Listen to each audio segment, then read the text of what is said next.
Tales of Creation is a concept about the origin of life that you, Leif, actually had before Candlemass even existed.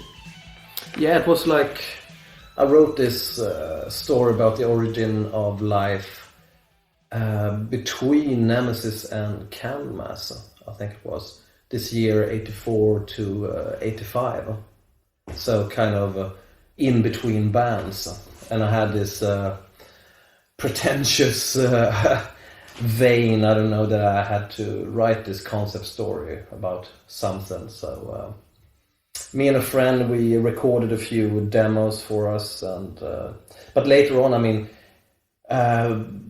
people think that Tales of Creation is exactly what I was doing in 85, but it is new stuff. It is other songs that came on Tales of Creation.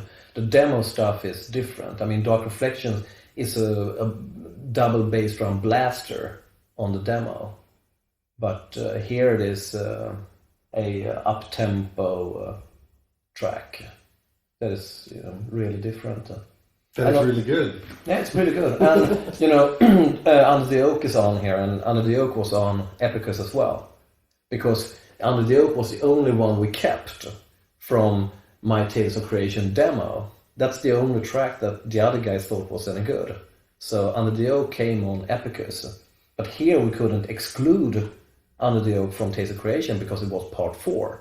And everybody's been asking me about the Tales of Creation concept demos and everything for years. So I thought, why not do the entire thing and, you know, write some new music to it, rewrite the lyrics, and do, you know, a much better record than Ancient Dreams. So.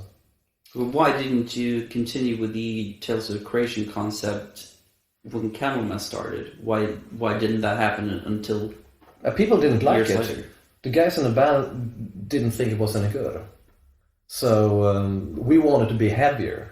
I mean, some of the Tales of Creation stuff was... I mean, the thing that people don't know is that Candlemass in the beginning was a faster band.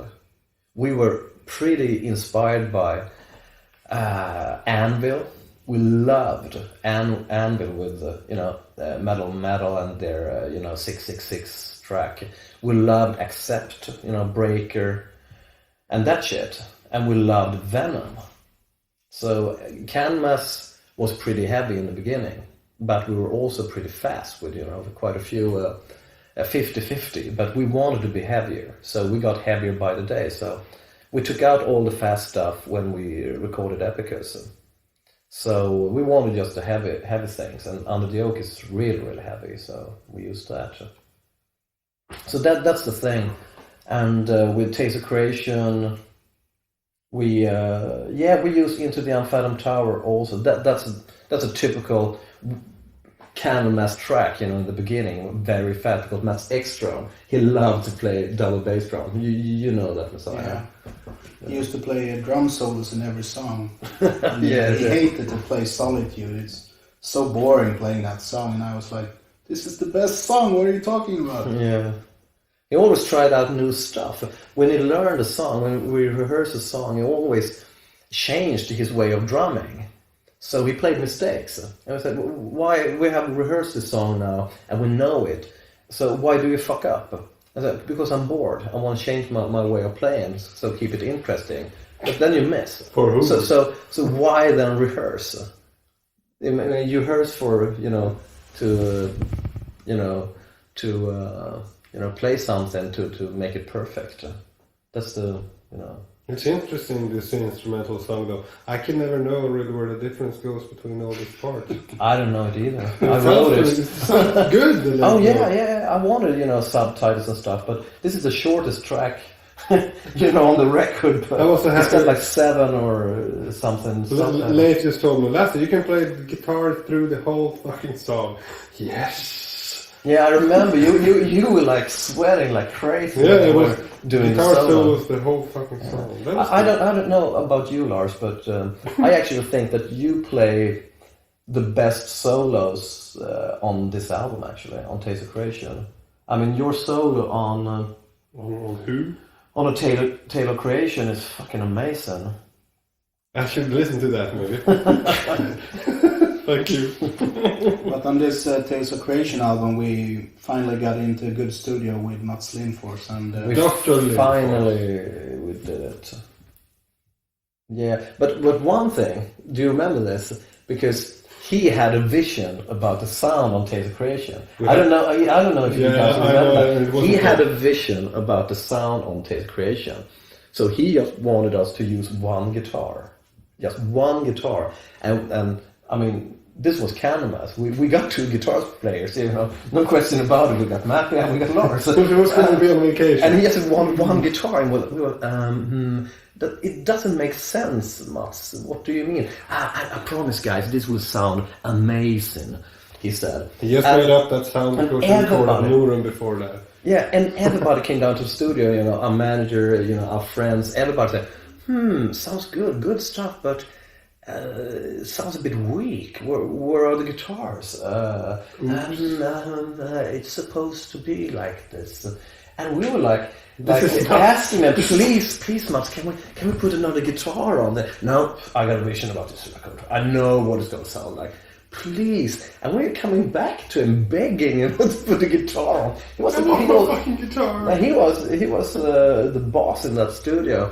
So finally, after like 1 month of recording that album, I think it was me that told him that we gotta put another guitar on, because this is serious. This won't do. Yeah, exactly. So, and he got so pissed off. So he was having a party at the end of the week because it was midsummer, and he didn't invite me to his midsummer party because he was so pissed off. I mean, because I ordered, you know, one more guitar on, and he said, "Okay, fine, okay." So, but Mats, we really need to do this. Okay, fine. No, I will do my job. Nothing more than that. Oh, fine. I don't know about that time if it was supposed to be a producer as well. So maybe. Yeah, maybe. I can't remember. I haven't got a clue. I just play the guitar. Yeah. I remember throwing out our manager from the studio when I did the vocals. That's a on classic. One song. It was like I think it was on Under the Oak. Maybe. Yeah. Well, anyway, it was something about the pronunciation, and I was like, I've been singing this. I think it was Under the Oak. I've been singing this song for 3 years. What are you doing here? Get out of here! Go and count our money we don't have. Yeah, and it was Dawn. The word was Dawn. I can't remember what song it was. But you were definitely quite pissed off. Yeah.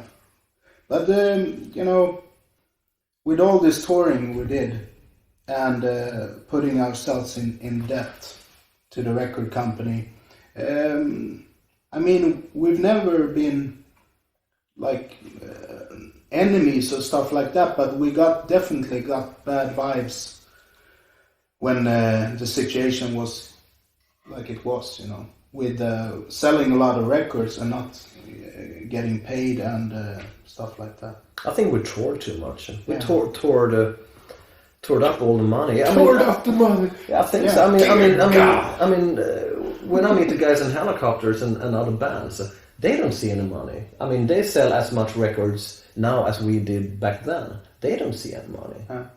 I mean, maybe now, but I think this is the first time ever they've seen any money. So, AC/DC didn't see any money until they released Hell's Bells. yeah, I mean, that's it. That's the case. You're not supposed to make money in this business. That's the thing. I mean, An artist should suffer. Yeah. And we got on each other's nerves, you know. I think the final drop was the 5-week tour of the US. That's when you played with Leech Lord, the first. On the East Coast with Leech Lord. Who did we play with? The first time was with Leech Lord, but the last tour was the 5-week tour. Yeah, but now you're talking about 91. Yeah. This is 89. Okay. The first time in the States. That was Leech Lord and a few other bands. I can't fucking remember. Who was it? The other bands, can't remember. Leech Lord, I remember. we came to the States to play with Leech Lord, and we ended up with them saying, you can sleep here in our rehearsal room. So we started to make our beds, and then a skinhead band came to rehearse. That was impossible. Right in the middle of the night, yeah. What 45? That was so low budget, man. Fucking hell. And we just took off and checked into the nearest motel somewhere, because we were not spoiled or anything. We just wanted to have You're something. sitting on a plane Just a bed. to sleep in a rehearsal room. No. And I think Metal Blade didn't do that much advertising when we were out in the States. Oh, That was kind of rough, actually. Brian. We have suffered. Brian. We definitely We had fun with we Leech didn't Lord, have any glamour tours, so to speak. It was rough, and you tend to remember the fun stuff, and it's good. Yeah, but don't you remember the Stone? That was a hell of a gig. We did at the Stone with Freddie Krueger as As mixing guy. He was doing the monitors at the same time as he was mixing out. It was like in between the concerts. that's a gig I remember anyway. The gig at the Stone. I think it was the last gig on that tour. It was bloody good. A lot of people. They're shut down that place now. Yeah, I heard. But did we party with Trouble on that tour? Or was it? Yes, you did. I did not. I went up somewhere else. But was this 89? Yes. This was 89. All right. It's so long ago. It's like a big blur. You sound like awesome. Well, wasn't that San Francisco? When did we go to San Francisco as well? The Stone is in San Francisco. That's why I can't remember. You were probably stoned as well. Stoned at the Stone. Yeah, probably. That makes sense. It's such a long time ago. Now when I think about all these gigs we did, I'm really glad we did it, because it was an amazing thing to be able to go to play in San Francisco and have fans there screaming their heads off. It was really fun. But one thing about Candlemass as well, when you look back, you were able to play with bands ranging from Entombed to Slayer to Motorhead to King Diamond and really more like awful, melodic bands. and really awful death metal bands. Yeah, I mean, you could play with the lot. It didn't really matter what musical style. You seemed to fit in right in the middle. You could capture all kinds of crowds, which was very different at that time. I think it was because we were a pretty good live band. I don't think it had anything to do with the style or anything, because we were damn good live. So it didn't matter if we were, supporting somebody. We went out, we did our thing, and we normally went down really good. And when we had support acts, they had a real tough job to. I think what Atheists have said that they're gonna blow us off the stage when we came to the States. And I know that didn't happen. Not really. But I think it's kind of tough for any band to share the stage with us, actually, because we were, damn good. I think my best memories from Candlemass is from, playing live, I think. Most of the best memories I got. Holland, the touring in Greece, some of the German gigs we did, some of the American gigs we did. I think we came to our best on the stage, because the albums can be quite sterile at some point with Ancient Dreams. Nightfall is a bit sterile as well. It's got a pretty slick production. It's got a good production, but live we were much rawer than on record. That goes for Taste of Creation as well. So I think that we did a better job live than on record.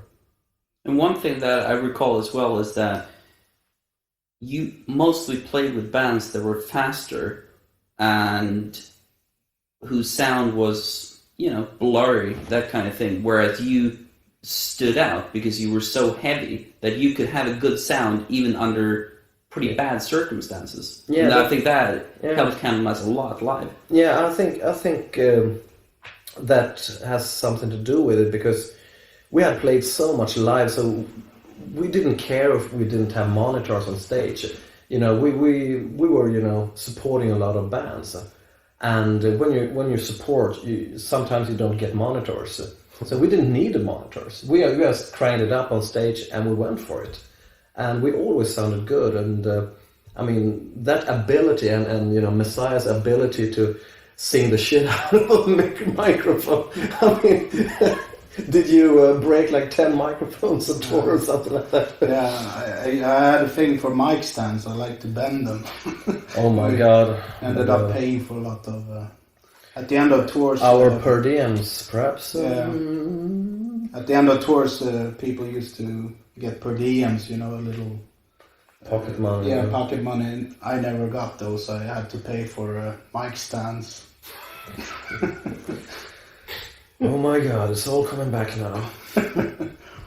No, but that's one thing, you know, you can't be spoiled when you tour, you know. You have to be able to do it without the monitors. You have to be able to do a good job, even though you got a shitty PA.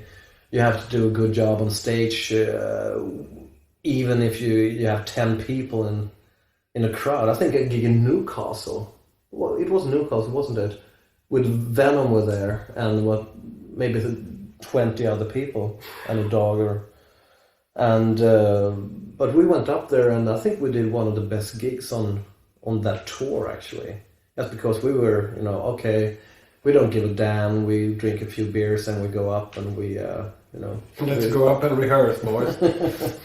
Yeah, but most gigs were, you know, were really good with loads and loads of people and stuff. So.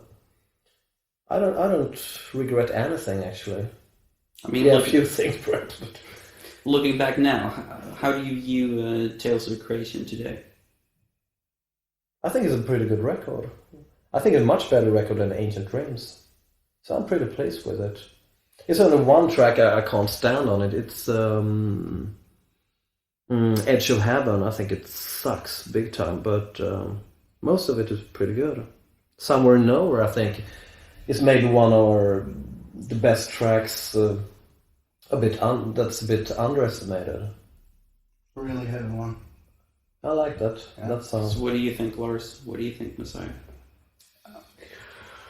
Well, I think the whole album is good, because I only listen to them when I get quite nostalgic and sip a glass of wine or something. Then as we have heard, it all comes back to me now, and I remember all the things we did. Though, I mean, we're all still in music. Yeah. I mean, when you listen to these old albums, you go like, this was the way we used to do it, wasn't it? And then you remember all these weird things that we have been discussing. But any favorite songs? I don't have that. I remember Jan had a pretty hard time to put Into the Unfathomed Tower on tape, because Lindfors cut holes in his drum skins, his bass drum skins.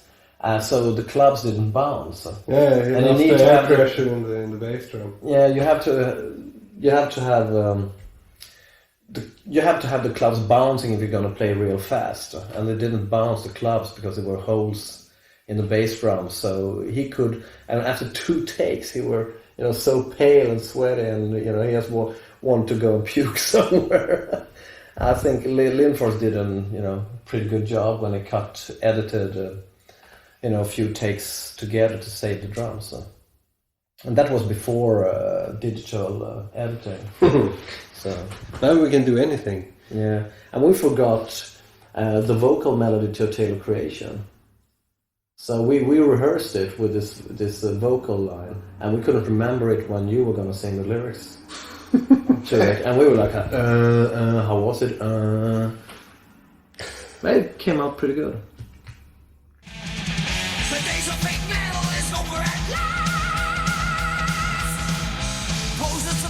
The time has come to pass.